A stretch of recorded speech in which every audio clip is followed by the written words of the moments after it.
آنگاه خورشید سرد شد و برکت از زمین ها رفت و سبزه ها به صحراها خشکیدند و ماهیان به دریاها خشکیدند و خاک مردگانش را زان پس به خود نپذیرفت.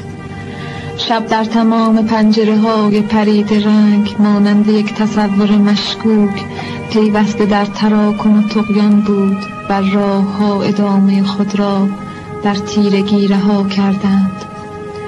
دیگر کسی به عشق نیندیشید، دیگر کسی به فتح نیندیشید و هیچ کس دیگر به هیچ چیز نیندیشید. در غارهای تنهایی بیهودگی به دنیا آمد، خونبوی بنگ و افیون میداد. مرداب‌های الکل با آن بخارهای گس مسموم انبوه بی تحرک روشن فکران را به ژرفنای خویش کشیدند و موش‌های موذی اوراق زرنگار کتب را در گنجه‌های کهنه جویدند. خورشید مرده بود، خورشید مرده بود و فردا در ذهن کودکان مفهوم گنگ گم شده‌ای داشت.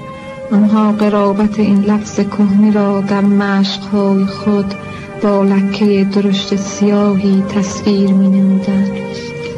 بیچاره مردم دل مرده و تکیده و مبهوت در زیر بار شوم جسدهاشان از غربتی به غربت دیگر می‌رفتند و میل دردناک جنایت در دستهایشان متورم می‌شد. گاهی جرقه ناچیزی این اجتماع ساکت بیجان را یک بار از درون متلاشی می‌کرد.